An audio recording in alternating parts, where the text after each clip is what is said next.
Welcome, guys, to the first episode of Crime Crazy. Well, let us introduce ourselves. I'm Jordan Middleton. And I'm Erin Klein. And I don't know, Erin, what do you think? Why do we like crime so much? I don't think I like crime. I think I like solving crimes and Agreed. hearing about how crimes are solved. That's true. Like the puzzle We're not aspect. criminals. No, well, I don't think I'm a criminal. Have you committed any crimes this week? I feel like speeding is going to be my crime every week. Every week. So I had that little incident last week where I left my wallet at home and drove without a license. I don't know if that's a crime. I mean, technically it is, but you didn't get caught, so... Is it a crime if you arrive late at work but you don't tell your boss? No. It's not like I think you're stealing good. or something? Once I'm late, I'm like, I'm going to stop and get coffee. I did. I'm like, no, I don't care. I'm already late. So then in that case, I guess we're not criminals. I think No. it's crime solving that I like. And crime dramas. Oh my god, and crime dramas with beautiful boys. Yes. So, as you can tell, obviously you know who we're referring to. Criminal Minds is our favorite show as far as crime dramas. Oh, right, because it has the most beautiful boy ever. Well, yes. And it is not Derek Morgan. It is not Hotchner. No, it's definitely not Rossi. It's no. Poor Rossi. Oh, I do like Rossi. I do too. But no. Spencer Reed. Dr. Spencer Reed. Dr. Spencer Reed, who never seems to get any older in that show, even though I think there's like 48 episodes or 48 seasons or something. Oh, yeah, I know. It doesn't end. It doesn't end. But my mom the other day was talking about how he was the cute one on that show, no. and I was really upset. No. Hotchner is her age group. She needs to stick with what she knows. Oh, no. Just leave us the young, cute, nerdy one, right? Please. Oh, wow. Oh, that's so funny. So, really, that's kind of what our show is about crime, and these are real crimes. Right. So, not a whole lot of cute guys solving No. them. No offense to, like, police officers, but there aren't a whole lot of real-life Dr. Spencer Reeds solving crimes. And, in fact, especially not the crimes that we're going to do, because a lot of them are going to be just kind of silly. Yes. Because our podcast is about like crazy crimes, like bizarre things that people do that are against the law. So, really, I was like, it could be both sides of the sword. We're gonna do really silly, funny ones that we find interesting, we laugh at, or the really kind of darker ones that are interesting because they're dark. They have some weird twists and like strange things that people do. So that's what our podcast is about. Yeah. So you want me to go first? Yeah, Erin, why don't you share, which I don't know anything about this, so I'm going to be learning, and I'm very excited about her story. So why don't you go ahead, and what do you have for today? All right, so the crime that I'm going to tell you about today it's a pretty famous one, actually. There have been a couple of books and things made, a book and I think a play made about it. But they were all really sort of highly dramatized and fictionalized and that kind of thing. But I don't know why, because the story, like, you could take it exactly as it actually happened in real life and it would still be the freakiest movie in the entire world. Okay. Anyway, so it's not like an unknown one, but it's about Karl Tanzler. Okay. Who sometimes went by Count Karl von Kossel and like 6 other names. He had like so many other names. And I think it was because he was an immigrant from Germany, and so like his marriage certificate had one name on it and his birth certificate had one name on it and his like immigration papers had a different. So anyway. Gotcha. It's one of those situations where it's a great podcast story, but if you have never seen the pictures that go along with it, you have to Google Karl Tanzler. And it'll come up right away with the picture. And actually, I'm going to post it on our Twitter tonight, which is @CrimeCrazyPod. So, anyway, Karl Tanzler was a German-born bacteriologist. Oh, wow. So, he was a doctor. And for a while, he worked at the U.S. Marine Hospital in Key West, so in Florida. Great place to work. Right. Well, and everything crazy happens in Florida. Yes, that's true. So he was born in 1877, and when he was young, he had these visions of an exotic beauty that he was going to fall in love with. So like a, he hallucinated about some girl. And so literally a dream girl. Yeah, literally a dream girl. He dreamed about his dream girl. Okay. Anyway, so that was just sort of a little thing. But then later, after he had moved to Florida and he was working at this hospital and like time had passed, one day a patient came in and her name was Elena Milagro, but she went by Helen. De Hoyos, sorry, is her last name. And so she went by Helen, and as soon as he saw her, he was like, this is the woman that I had that dream, that vision about. And so he was just madly in love with her. Well, so her backstory is that she was married. She had family in the area. They were all very close. And she'd been married to her husband, whose name I think was like Louis or something. And then she got pregnant. She had a baby, or she miscarried the baby. She didn't have the baby.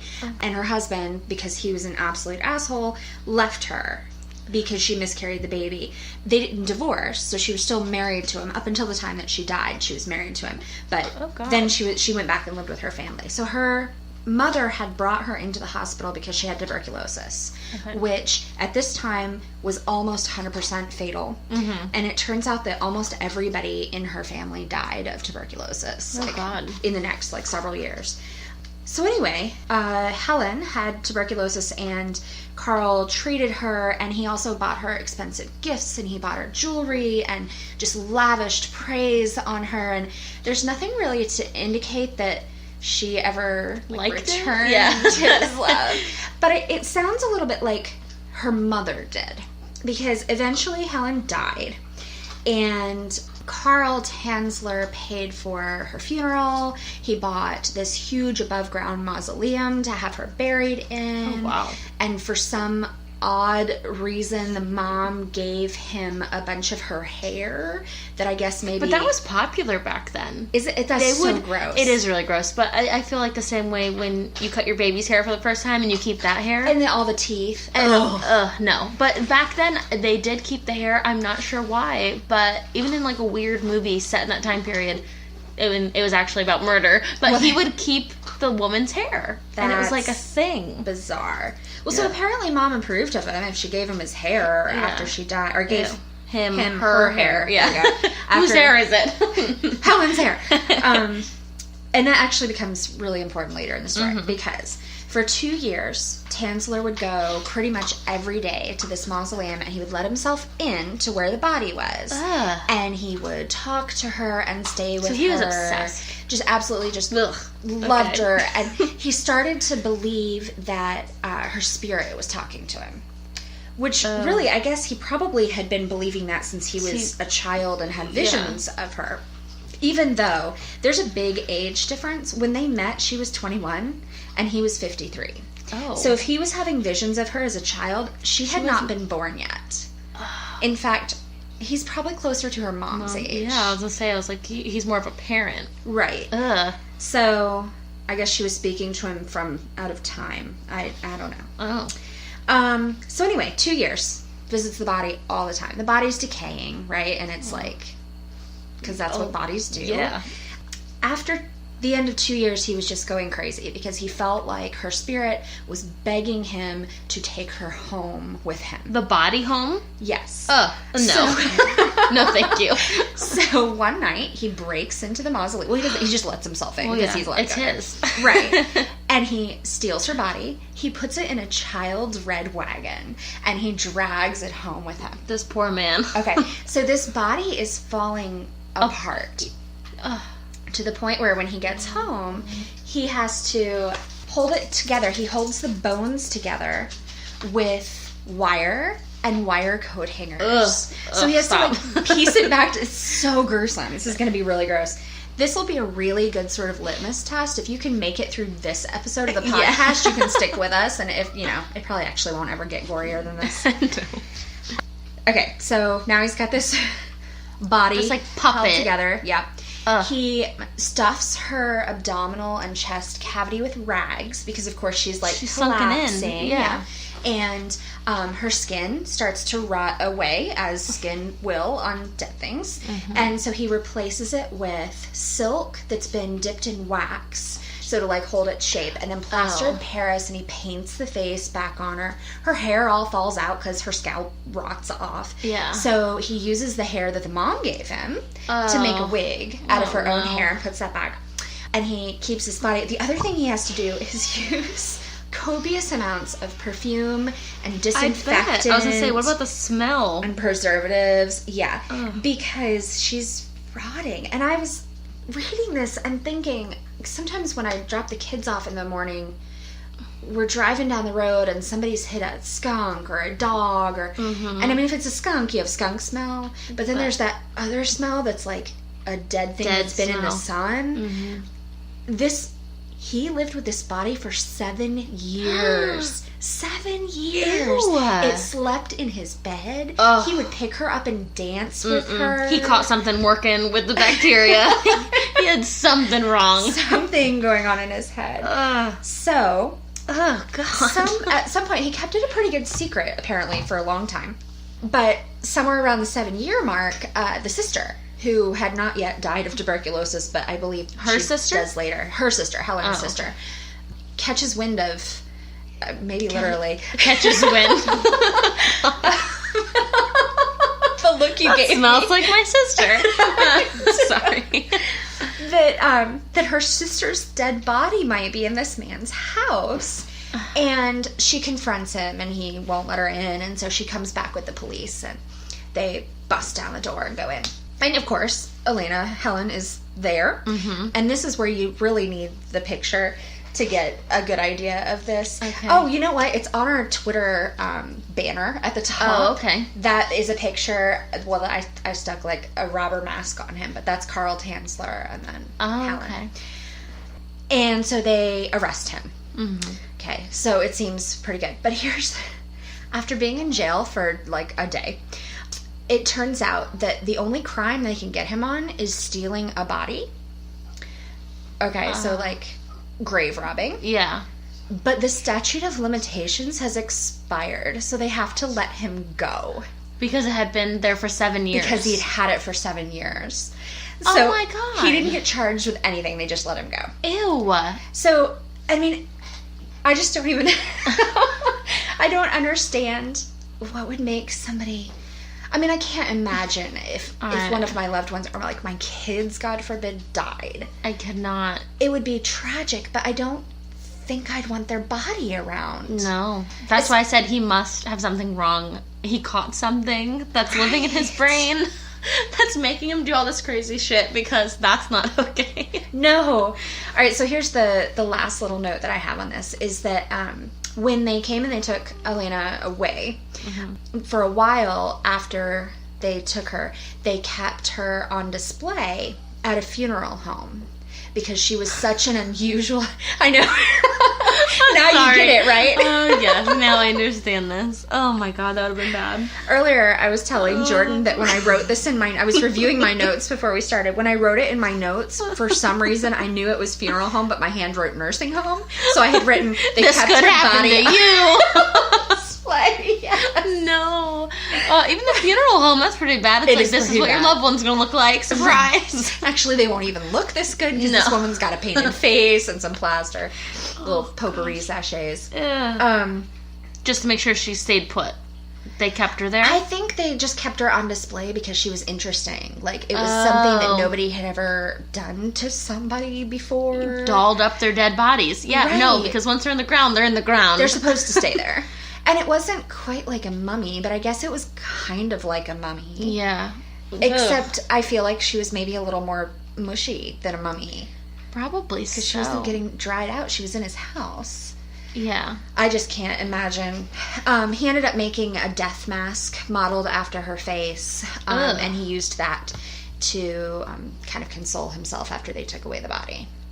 And had it apparently until he died. In fact, there are rumors, which I couldn't find anything that corroborated this. Like, it sort of sounded like a like a legend, like somebody adding on to the story, which you really don't need. But it could be true because he's crazy. That he like constructed a life-size doll of her with this death mask after they took her away, and that when he died, his body was found wrapped in the arms of this doll. Like he held on to her as he was dying. He literally spent his entire life being in love with a dying person and then a dead person. Well, he only knew her for, it was either 1 or 2 years. Yeah. And by that point, she was already dying. She didn't live very, I think it was only a year. She didn't live very long after he met her. So he dreamed about her before she was alive. Years fly by. He meets a dying girl. He gets married at one point. Yeah.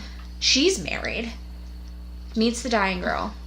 And then is in love with her dead body for years the rest to of his come. life. Well, yeah, really for the rest of his life. There are also some rumors that they think that this could be like planted evidence to make the story a little more sensational, but there was talk about necrophilia. Oh no. I was hoping you didn't say that. I know.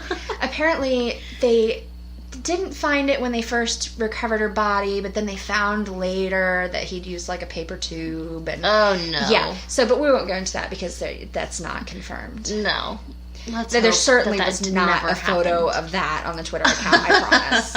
So, anyway, he died in 1952, and I just bet that was kind of a relief. Gosh. And then the poor sister, the one that had to figure it all out. Right. Well, and I think what I was reading is her whole family died of TB, so I don't know that she lived a whole lot past discovering the body.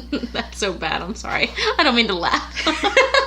It's just so gruesome that you have to do something, right? We can't throw up on my couch. Well, mine is not as nearly as gross as that. I am dying to hear about yours. Mine is more of an unsolved mystery, but if anything does get solved, it would be cool to finally do another episode and be like, finally it's been solved. Because yours is local. This matters to us. Yes, it does. Considering I'm on this road almost weekly. Right. So mine is about the Colonial Parkway murders. So this is Colonial, so it's kind of like Yorktown, Jamestown, New Kent. It kind of is, Williamsburg. It's kind of like the whole section in general. And this is in the 80s, so late 80s. So I wasn't even born yet. So really, I was. And then when you started driving, it was a concern. It was, because I worked in Williamsburg when I was in college, and I lived over, where we live, and then commuted to Williamsburg. And my husband went to college in Williamsburg. Yeah. Well, one of the dead people went to the same college. Oh, great. Isn't that creepy? It's so great. And I mean, this was in the early 2000s, so it had been a while, but even then we were still being told don't stop on the parkway. If a cop pulls you over, you keep driving until you get onto a road. There are no lights. It's a gorgeous road. Oh yeah, I would say it's like a big tourist attraction because it takes you to Colonial Williamsburg and Jamestown and everything. Right. And there are no lights, there are no painted lines. No, there's nothing. Aggregate. Yep, I'll say it's like cobblestone and the dark, and that's woods and beach. Yeah, it's beautiful. But I'll say that the biggest concern now is hitting an animal. But definitely. I think even now, if I got pulled over, I don't think I would stop. Well, no, because I would still freak myself out. There's nothing there. But yeah, we were told when we took driver's ed, you don't stop on this road. You keep going. Put on your blinker, put on your flashers, let them know you're going to stop, but you're going to stop in 10 miles when you get to the real road. When there's an actual light and people. Right. So this one started, October 9th in 1986. So like I said, I wasn't even born yet. Yeah, I was 4. So, which is kind of creepy that, I don't know. It's just weird that this happened so close. So pretty much, backstory, the first 2 victims were Kathleen Thomas. She was 27. And she, had a girlfriend, which most of the articles were so scared to say that they were lesbian. Which I enjoyed because I was like, they were lesbian. Right. But, it was 1980s. Yes. And Southern Virginia. Very true. So her girlfriend was Rebecca Dowski, and she was 21 years old. She was actually going to William & Mary, which is in Williamsburg. So they were the first victims, and all the victims were in pairs that happened to be couples, which I later found out, and that's why I was like, oh, they were lesbian. Why didn't they just say that? Right.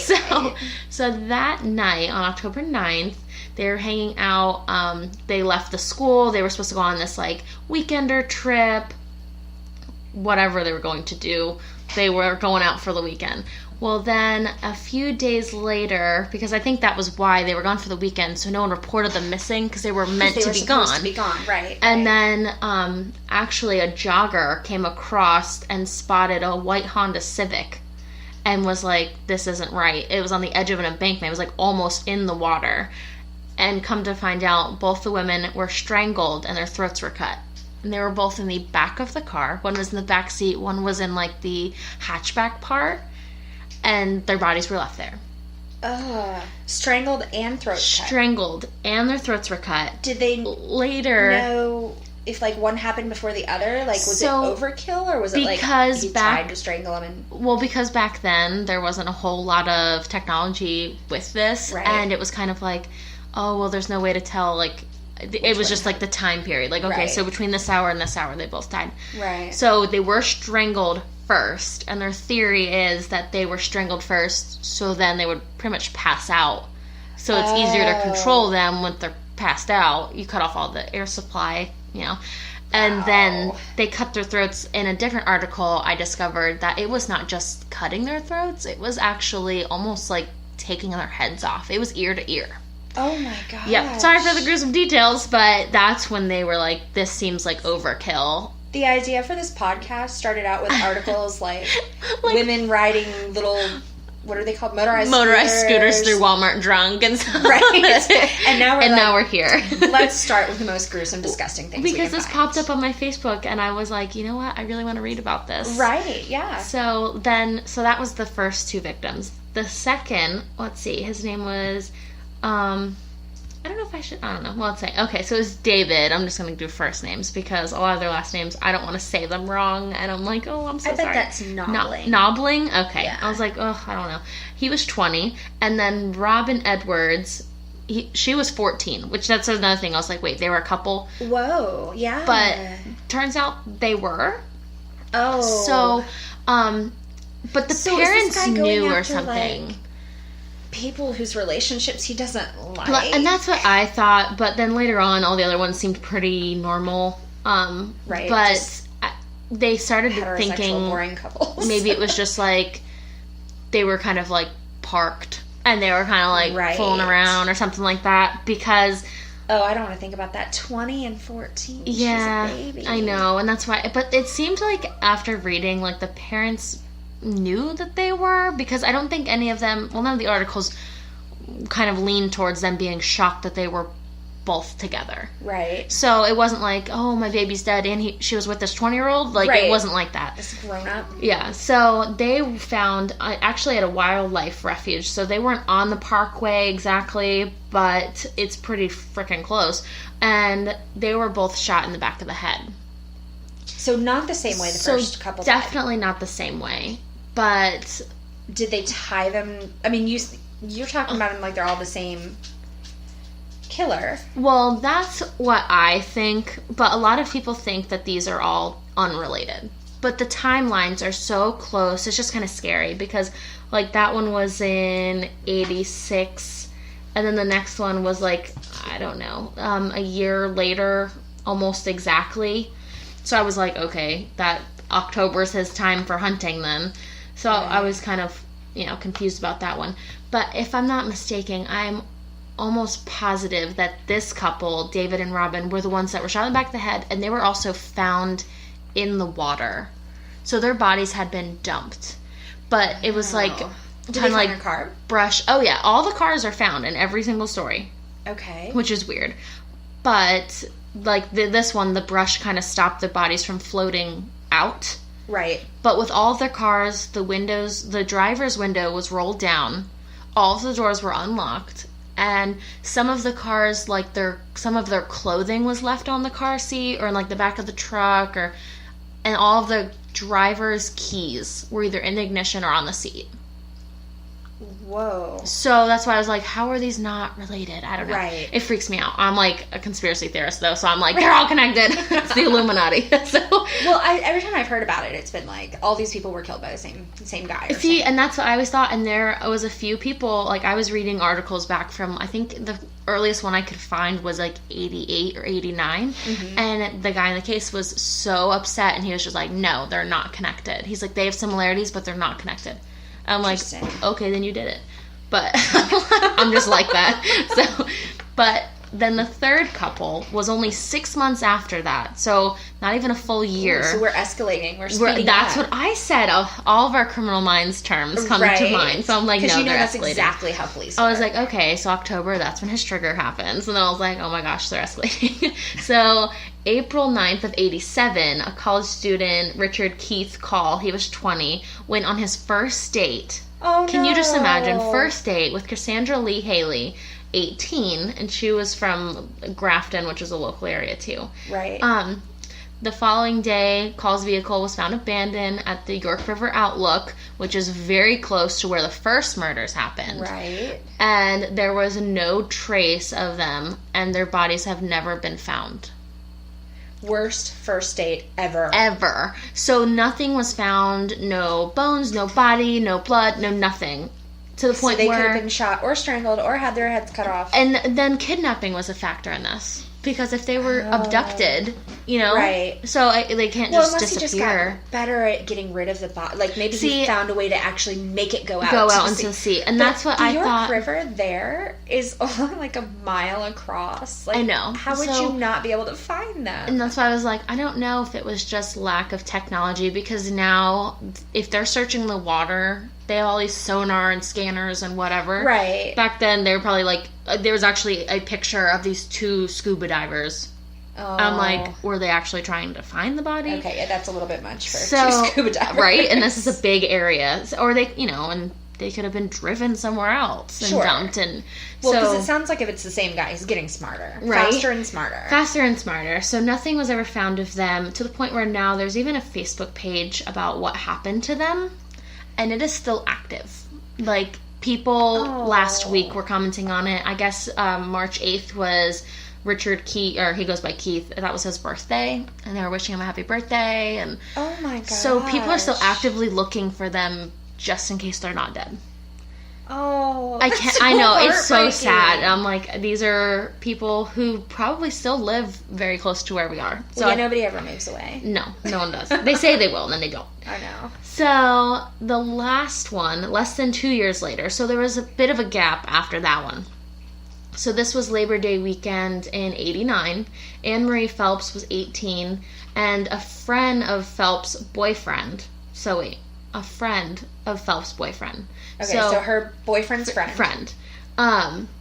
See, but then in another article it says that they were boyfriend and girlfriends. So this is cheating on That's why I was kind of like, what's going on? So he was 21. His name's David Lauer. Lauer? Am I pronouncing that right? Yeah, I think so. Mm-hmm.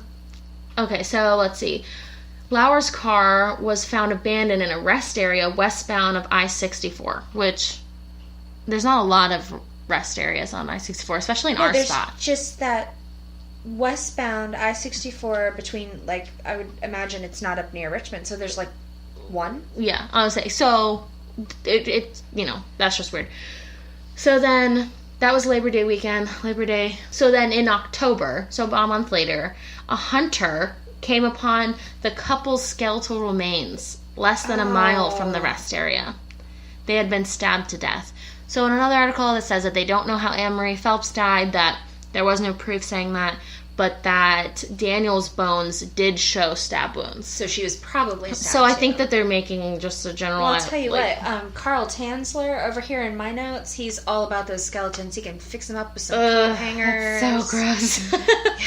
So, yeah, like I said, there was a criminal profiler, Pat Brown, and she shared her story, and her and I agreed on a bunch, and she said, with the windows being, like the driver windows being down, and there are no signs of struggle, it could be someone who either impersonated a police officer or that was an officer that went rogue, because you're more likely to abide. When you would roll down the window and take the keys out of the ignition and get out of the car and do what they want you to do.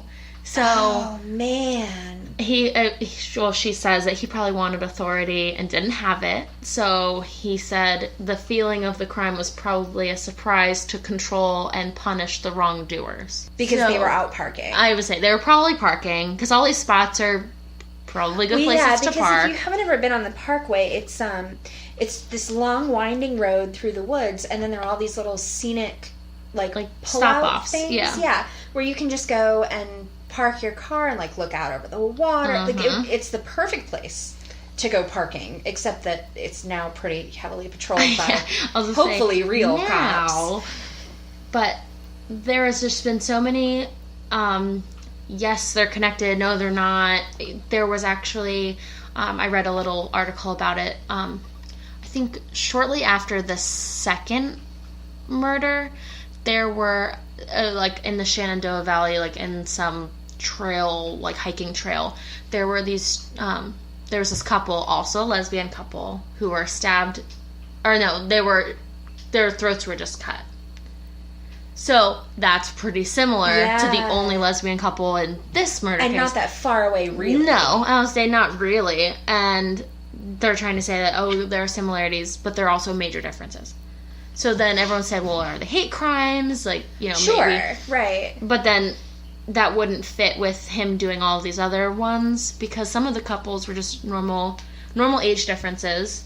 Right. Normal to what he probably believed to be normal. So that's why I was normal, I don't know. The time period. I was that's a little strange that there was just also another gay couple around the same time period that also died the same way. So I was I don't know. So okay, so you said it's not solved. Were there suspects? No. Did they arrest him? What? They got millions of tips. From everything. I mean, I looked back as far as I could.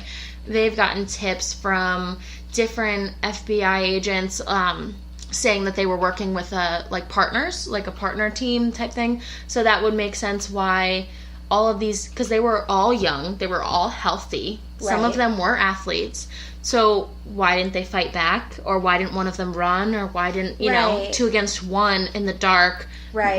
Especially these, the men in the situation. Were they, bound or handcuffed or zip-tied or anything? It was 9 out of 10 articles said that they were not. Okay. So one randomly said, yes, they were. But even, I guess, so really, this guy leaked all of the pictures from the crime scenes to where they were so graphic that they had, the FBI had to go out and collect all of them.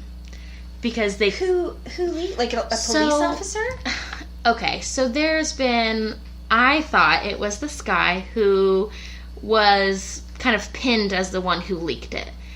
But he said, no, it wasn't me. It was someone else who said... Here, let me see. So the guy I'm talking about, his name is Fred Atwell. He was a deputy at the time all of these were happening. Which I was okay, so you're a police officer. These people say you could be pulling someone over. Yep. So I was although that's our only evidence. Yeah, right? It's just the timelines matched up. So all of these, let's see, in 2009, our local news station did a piece on it because the family of all of these victims had no idea that the photos had been leaked. Oh. So one of them was actually told by Fred Atwell that these pictures had been leaked. So I was that's a weird coincidence because I'm sitting here thinking, well, you did it. But maybe he just wanted some more attention. See, and he just is one of those people who just keeps, trying to be involved. But he ends up hurting himself more than helping them. To a point where they were we don't want your help, please just leave us alone. So he, did this phony car auction and ended up keeping all of the money, but then DMV found out, and that's how he got caught. And I'm okay, please don't. So, the FBI did not call. Actually, she found out from Fred Atwell, and Fred actually called the FBI and said, hey, these photos were leaked. This is who did it. You need to get them back. And so he named somebody. He did. So, but the FBI didn't give him the time of day, he said. He flat out said, I took him to the FBI and the state police, but no one's done anything. So then finally, I guess a friend of his, a security company owner, asked him last year, so this is in 2009, so 2008, to teach a class about killings. Why would you go ahead and just ask someone, especially like a police officer, like, just teach us about killings? I feel like that's such a weird request. Well, yeah, because he's the murderer. Right. I assume that it was like teach a class about solving killings. Or that, or like, I don't know, how to be more aware. Like, I took a self-defense class, and he was like, look, you gotta be aware of your surroundings. This is when things happen. But, so he was a deputy at the time, but he didn't know much about the case or the couple, so he declined. He said, no, I don't want to teach it. To change his mind, this friend who owns this company told him he had the crime scene photos for the Parkway murders. Atwell agreed to take a look, and then he made copies of the pictures. So is he the one that leaked them? This is where Atwell got his information? It doesn't say who leaked them. It just says, like, this guy happened to have them, and that was his, like, payment. Like, I'll give you these pictures if you agree to do the class. Okay. Who other than the murderer would want the pictures? I don't know. And that's why I was like, one, even if I was taking a class on killings, which I don't know why I would do that, but even if I was, I wouldn't want to look. You're making a podcast where we've done. I know. But, like, I wouldn't want to look at these gruesome pictures. Like, right, they were, right. Ear to ear, really throat gruesome. slash. Yeah. Like, no thank you. So, finally, I guess, to solve it, Atwell called our news channel and told them what the FBI, like, ignored him, and that the state troopers ignored him. So finally, the news channel called the FBI. The FBI went to Atwell and said, okay, we believe you. Let's collect the pictures. So not until the news channel got involved would they give him the time of day. I'm thinking... Is he just totally untrustworthy? That's what I'm thinking. I'm like, no, they're probably like, why would I believe you? You've probably given us fake tips before. Right. Because, I mean, at this point, it's been years. Money. Right. So I was just like, no, they probably don't believe you at this point. So they were like, no, that's not right. So all of these family members were, like, just sick to their stomachs knowing that their pictures, like, especially the bodies that were found, all these pictures was everywhere, and everyone can see it, and they didn't want to see it. Right. Like, you know, I wouldn't want to see my sister, mother, daughter, you know, anything. I would not want to see that. So they were furious about that. But, so they I guess the FBI went around and collected them. But, I mean, I guess technology wasn't that crazy. I was going to say, thank God this is, like, high-speed internet. I know, I was saying, in 2009, I mean, we were kind of getting there, but copies were probably easier to collect. Right. I mean, up until this point, it's just been... Yeah, I guess 2009. No, that's true. There would have been... Yeah. We would have been pretty okay. It was sad to read articles. So, like, one was in 89. It was sad to read the articles before the other, like, I guess, information before the other. So they've been updated since then. But some of them were, like, after the very first or second. Or they were after the third, when it's like, we're still looking for Keith, and yeah, so it's like, no, I don't want to know that, because you're not going to find them. Right. I know the future. That's how I felt. I was like, no. Unsolved. So it's all very baffling how even now they do have new technology, so they're testing old DNA. Right. The results were supposed to be back in 2010, and nothing has been said yet. So I'm like, do they know something that they don't want to say out loud, or is it just backlogged? Or yeah, because they said even with old evidence, it takes longer to process than new evidence. Right. And I was like, well, I get that. Not so much a pressing case anymore, because yeah, I mean, if this was happening in the 80s, however old this person was, you know, add 30 years. Yeah, I don't. All of these families are still expecting the call. Yeah. So, I think it was Thomas, let's see. Yeah. So the first set of murders, the lesbian couple.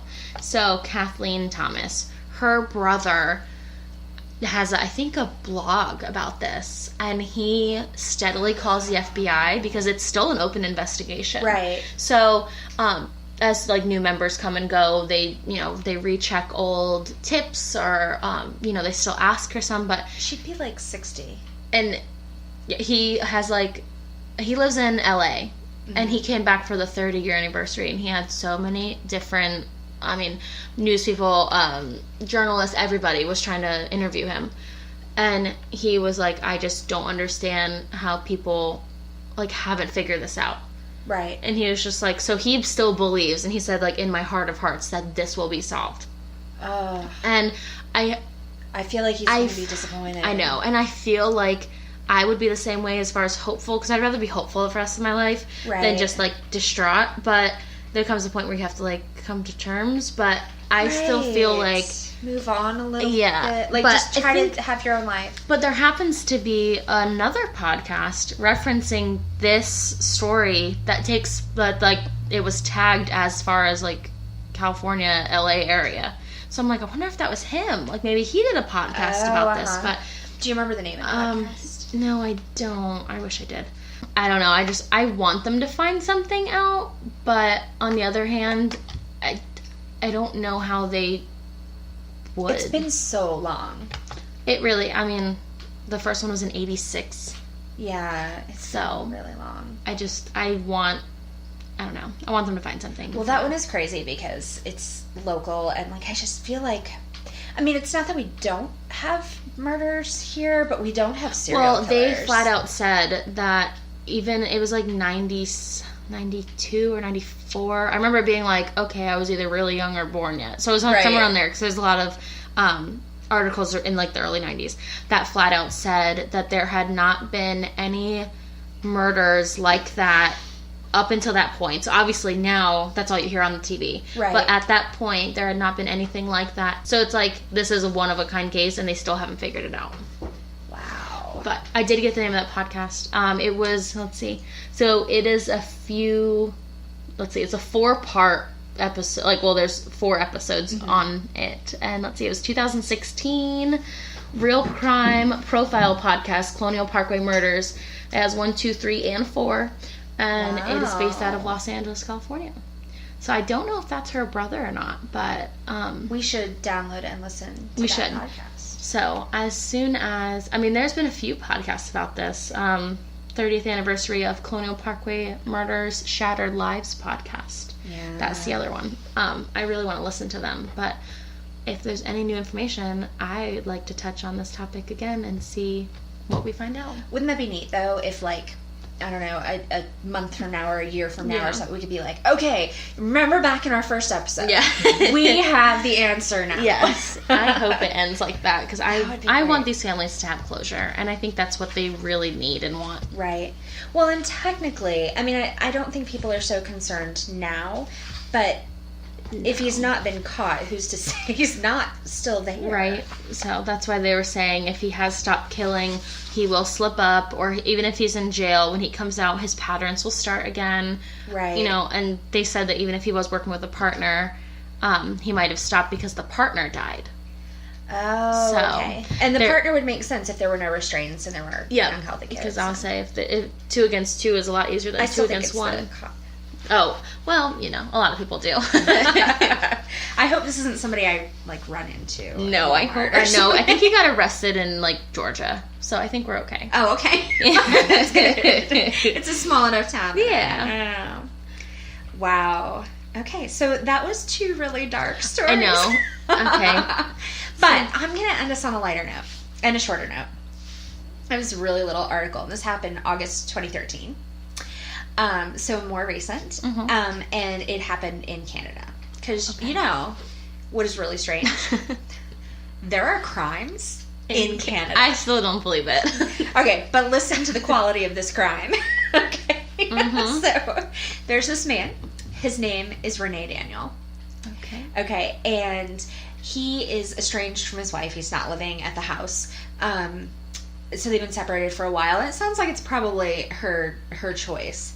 And one day he receives papers filing for divorce from his wife. And so at first he's upset, then he's pissed. Oh, yeah. Natural order of things. Right. And so he decides that the very best way to handle this situation, like a kind, gentle Canadian man, I don't know, is apparently he had access to a lot of manure. Oh, no. So he filled up his tractor and drove over to her house and filled her hot tub with shit. Oh, God. No. And some of her front yard and some of her front porch, depending on what sources you look at. So it took a little while. Ew. And around the time that he was putting the finishing touches on what I can only imagine was the worst smell in the whole world. There's not enough shock and chlorine in the, you're just gonna have throw it to away. get rid of the hot tub. Yep. So the police arrive, but Renee Daniel is not going down without a fight. So he jumps on his tractor and takes off. What does that go, 5 miles an hour? 7. 7. Okay. 7 miles an hour. Oh, he gets God. about a mile. Which means that the police were chasing him for 7 minutes. One site said that it was 10 miles an hour, so okay, whatever. Anyway, they're probably on foot. Right, we're just gonna jog. They were not in a cruiser. They finally forced him to stop, and he pulls over. There's pepper spray involved. Oh gosh, he really was mad. He was mad. Well, I think they pepper sprayed him. He wouldn't go quietly. Yeah. So they finally catch him, and they arrest him for destruction of property and trespassing. That is so just not how I picture that entire country. I'm like, no. That was not polite at all. No, I was like, they would never do that. So, that's yeah. so funny. But can you imagine, because then it's steaming cow poop soup. Thank God she wasn't in it. I think that would kill you. Then it'd be attempted murder. Oh, I just would I wish there was video footage of this high-speed chase. Yeah, it's high speed. The article was it's a low-speed chase. And they said, after about a mile, they stopped this ridiculous low-speed chase. I swear, they were either on foot or on a horse. They were not in a cruiser, because they would just they probably were on a horse. They probably were. That's what I'm saying. They were just probably hold on, just stay here. I'll just walk. Get him. He'll give up eventually. He can only go so far. So even if he turns to try to hit them with the front part, you can't just walk out of the way. Yeah, just all right. Yeah. I don't know calm down. What he was thinking. Was he thinking he was going to get away? I don't know. Why didn't he run? Maybe he didn't want his tractor on her property. Maybe. He just needed to get far enough away from the house to get away from her. That's so funny. So there we go. No one died, except maybe the hot tub. Oh, well, yeah. And August.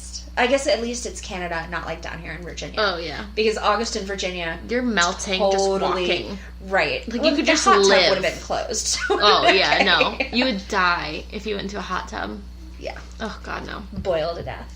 So, anyway, do you have any other crime stuff for the week? Not today. Me neither. I'm going to save some of my juicy ones for next week. Yay. All right, so... let's see. So, we did want to just remind you that we do have a Twitter. It's @CrimeCrazyPod. And then we also have an email if you have any, questions, silly crimes, anything. Really great crime stories. I'll say anything that you find interesting, as long as you're not a part of them, because we're not condoning that. Or if you know who the Colonial Parkway killer is. Please, because I need to tell the FBI, because we're pretty much the same person after reading all these articles. I'm pretty much on, page with them, so I'll just let them know. But you need to let us know. And that email is crimecrazypodcast@gmail.com. So, try not to be featured in our upcoming podcast. And stay safe and away from all those crazy people out there. See you next week. Bye.